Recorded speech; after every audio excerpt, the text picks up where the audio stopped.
자, 이제 투자 유망 지역 선정하는 방법 배울 건데, 이제 과거에는 이렇게 바텀업 방식으로 해서 이 물건을 먼저 봤습니다. 이 물건을 보고 시세가 싸다? 그러면 사야 된다 생각을 했었어요. 근데 그게 안 맞더라. 그래서 그러면 개발되는 곳에 사야 되나? 이랬는데 요것도 다 안 맞더라. 아까 2교시 때도 나왔었죠. 그러면 입지 좋은 데를 사면 돼? 이런 유행으로 넘어갔어요. 그래서 과거에도 그랬습니다. 뭐 2007년, 6년, 7년, 한 8년 초까지도 한 6년, 7년까지 강남 불패라는 단어가 많았어요. 강남 불패. 그래서 강남은 절대 안 떨어진다 이랬는데 결국 떨어졌었죠. 그리고 작년까지만 하더라도 강남은 안 떨어져. 과거에 강남이 떨어진 적도 있습니다 하면 안 들었어요. 수강생분들이 제대로 안 들어. 우리가 임장 가서 이야기해도 강남이 이제 많이 올랐으니까 위험할 수도 있습니다. 누구도 모르죠. 언제 위험해질지. 그런데 잘 안 들어요. 그런데 이제 강남 또 떨어진 적이 있죠. 지금 또 떨어지고 있죠. 그리고 이제 해운대도 떨어진 적이 있고 대구 수성구도 떨어질 수도 있습니다. 그래서 입지 좋은 곳도 떨어질 수는 있구나. 그래서 더 분석을 해야 되는 게 이 시장의 사이클을 분석해야 되구나. 그래서 이제 탑다운 방식으로 해서 지금은 지역별로 시장이 다르게 움직이는데 요즘 같은 경우가 좀 드물어요. 요즘 같이 전국적으로 안 좋고 전국적으로 좋고 이런 쪽이 드문데 코로나와 왜곡된 정부 정책으로 인해서 시장이 이렇게 조금 왜곡된 현상이 나타나고 있어요. 그리고 좀 시장을 통일시켰달까? 다 같이 오르고 다 같이 떨어지는 조금 아쉬운 부분이 있습니다. 어쨌든 지역별 시장 흐름을 가장 먼저 보고 그 다음 이제 도시 시군구별로 살펴보고 그 다음 이제 아파트를 보는 거예요. 하나 이제 예시도 볼 겁니다. 그러면 이게 지역별 시장 흐름을 봐야 되는데 도대체 어떻게 보는 거야? 해야 되는데 이 지역이라는 걸 잘 나눠야 돼요. 지역을 나눌 때 우리는 기본적으로 이렇게 17개 시도가 있는데 이 17개 시도에 익숙해져야 돼요. 그런데 17개 시도도 잘 안 익숙한 분들도 있어요. 자, 하나 보면 서울의 강서구가 떨어지는데 강남만 오른다. 강남은 오르는데 강서구가 떨어진다. 이런 경우가 있을까요? 잠깐은 있을 수 있지만 아파트 시장에서는 잘 없습니다. 서울이 전체적으로 비슷하게 움직여요. 그런데 조금 후행하느냐 혹은 갭 차이가 조금 있을 뿐이에요. 폭의 차이와 시점의 차이가 있을 뿐이지 비슷한 사이클을 그린다. 부산도 마찬가지입니다. 동래구는 떨어지고 해운대구만 오른다. 이런 건 잘 없어요. 길게 보면 거의 비슷한 사이클로 가요. 시점에 약간의 시점 차이와 갭 차이만 있을 뿐이다. 그래서 보면 서울, 부산, 대구도 보면요. 여기 파란색 진한 게 서울이거든요. 서울은 오르는데 부산은 떨어지는 거고 대구도 떨어지죠. 그리고 서울은 이제 떨어지기 시작하는데 부산은 이렇게 이때 오르기 시작하죠. 디커플링 현상이 나타납니다. 지역별로는 서로 다른 움직임을 보여주고 결국에는 우상향하더라. 그래서 우리가 초보라면 그냥 한 곳에 샀는데 어쩔 수 없이 좀 떨어진단 말이에요. 그러면 들고 가는 게 나아요. 근데 고수라면 요때쯤에 서울을 팔고 부산을 왔으면 더 좋았겠죠. 그리고 요때 부산을 팔고 또 요 대구를 갔으면 더 좋았겠죠.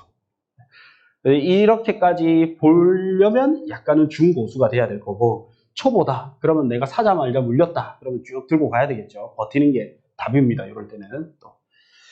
그리고 이제 지역을 봤다면 행정구역별로 17개 시도를 봤다면 이제 경제 권역별로 봐야 되는데 이게 이제 익숙해져야 되는 거예요. 이제 수도권이라고 하면 서울, 경기, 인천, 그 다음에 동남권이라면 부산, 울산, 경남 이렇게 광역 경제 권역별로도 이제 좀 비슷한 움직임을 보여요. 그래서 서울, 인천, 경기를 보면 수도권이죠. 이 수도권도 보면 조금씩 차이를 있지만 마치 비슷한 지역 같지 않아요? 특히 요때 보시면 요때 서울이 더 큰 도시이기 때문에 먼저 오릅니다. 그리고 지수를 보다 보니까 지수 100을 어디로 시점을 하냐에 따라 다른데 어쨌든 요 시점에 보면 서울을 먼저 이렇게 오르는데 그것 대비 경기, 인천이 덜 오르죠. 그러고 나니까 어떻게 됩니까? 결국에는 거의 비슷하게 가잖아요. 요때는 경기, 인천을 투자했으면 굉장히 좋았겠죠. 요때 경기, 인천 투자했던 분이 수익률이 굉장히 높았었어요. 근데 어떻게 알 수 있다? 서울, 경기, 인천은 같은 수도권이고 결국에는 같은 움직임을 보인다를 알고 있으면 투자금 대비 높은 수익률을 볼 수가 있었겠죠. 그러면 이제 시장 흐름은 뭐가 만드냐? 저는 이제 토지 투자도 같이 봐야 되고 이런 교육 사업도 해야 되고 하니까 바빠요. 바쁘다 보니까 심플할수록 좋아요. 네. 심플하게 몇몇의 지표를 보면서 시장은 지금 현장은 요렇고 현재는 요렇고 앞으로는 요래 될 것이다. 그래서 시장을 빨리 분석하는 게 저는 좀 중요하단 말이에요. 시간을 아껴야 되기 때문에. 그러면 주요 지표를 이제 옛날에는 정보가 부족했으니까 정보를 늘렸어야 돼요. 근데 요즘은 정보가 너무 많아. 그래서 이제 정보를 줄여야 됩니다. 그래서 가장 핵심 요인이 뭐냐 했을 때 저는 이제 가격, 수요와 공급. 그래서 순위를 일부러 이해하기 쉽게 1순위로 넣어놨어요. 가격. 이렇게. 그래서 가격이 오르기 위해서는 저평가되어 있어야 되고, 그 다음에 공급이 부족하거나 아니면 수요가 많거나. 이래 되면 이제 상승 에너지가 높아진다. 이 세 개가 다 합치면 더 높아지겠죠. 그리고 하락 요인으로는 가격이 이제 고평가되어 있거나, 그 다음에 공급이 많거나, 수요가 적거나. 요 세 개가 다 합치면 많이 오를 거고, 셋 중에 두 개가 되면 덜 떨어지겠죠. 세 개가 다 합치면 많이 떨어질 거고, 셋 중에 두 개면 덜 떨어질 거고. 그래서 이제 가치 평가를 할 때는 이렇게 요인, 그 다음에 이거는 어디서 볼 수 있냐? 부동산 지인 차트에서 볼 수가 있습니다. 요거를 다 이제 볼 수 있는 게 지인 차트고, 부동산 지인에 들어와서 그냥 부동산 지인에서 저한테 많이 물어보시는데 유료 결제하시나요? 하는데 저는 무료만 봐요. 무료만 지인에서. 그래서 무료로 들어와서 회원가입을 해야 돼요. 들어와서 지역 분석에 이렇게 들어오면 이 순서대로 볼 수 있거든요. 그래서 저는 이제 시장 강도는 개인적으로는 잘 안 보는 편이에요. 의심이 많아서. 근데 도움되니까 보면 좋겠죠. 자, 시장 강도를 빼고 일단은 보는 거예요. 흐름이 어떻게 되는지. 여기서 여기까지는 많이 떨어졌다가 이때는 많이 올랐구나 이렇게 보는 거예요. 과거의 흐름을. 그리고 이제 보조지표에 가면 PIR 지수라고 나오는데 이게 이제 소득 대비 집값 지수거든요. 그래서 이 녹색이 낮으면 저평가 구간이고 높으면 고평가 구간이에요. 이번에 그 국토교통부 장관 원희룡 장관이 했던 말도 봤어요. 기사에서. 집값이 많이 떨어지기는 했는데 아직 덜 빠졌다. 그 근거 자료를 뭘로 봅니까? PIR 지수로 보는 거예요. 소득 대비해서는 여전히 비싼 편이다. 이렇게 보는 거예요. 저도 이제 이 PIR 지수가 굉장히 중요하다고 보거든요. 근데 이제 조금 쉽게 그냥 이거는 아니지만 파란색에 가까우면 그냥 이제 저평가구나, 검은색에 가까우면 고평가구나. 근데 사실 뭐 이거는 약간은 다른 거예요.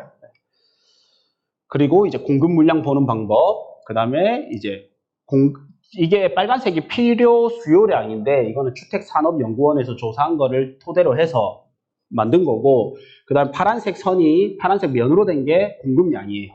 그래서 빨간색보다 파란색이 작을 때는 공급 부족이라고 하고 이럴 때는 공급 초과라고 합니다. 그런데 이게 조금 달라요. 뭐가 다르냐면 저금리 때는 약간의 공급 초과가 있다 하더라도 집을 사고 싶은 수요가 많을 거 아니에요.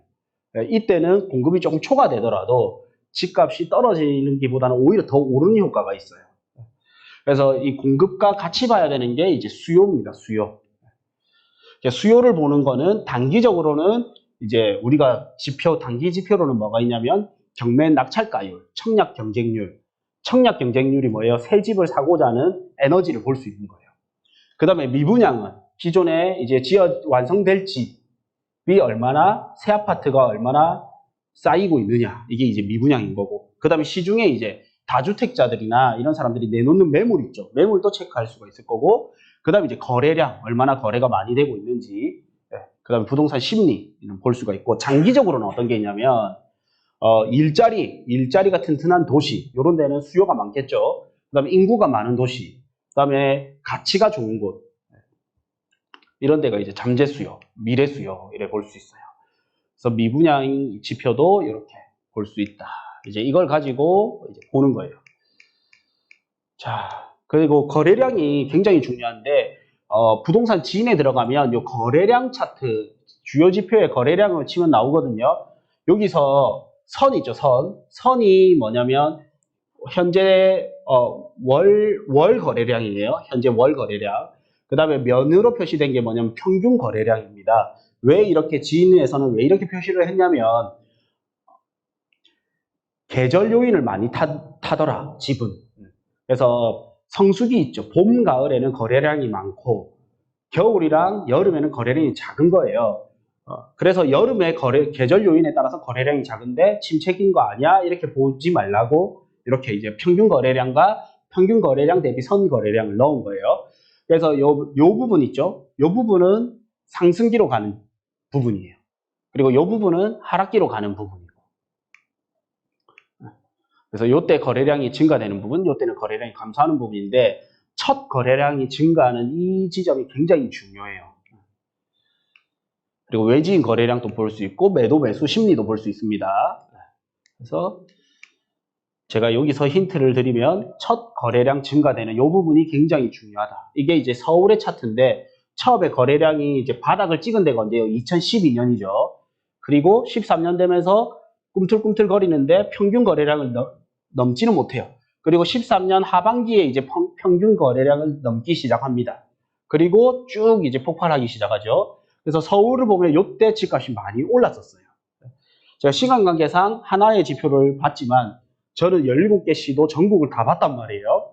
했을 때 이 첫 거래량이 꿈틀거리는 이 시점이 매우 중요한 신호예요. 매우 중요한 신호입니다.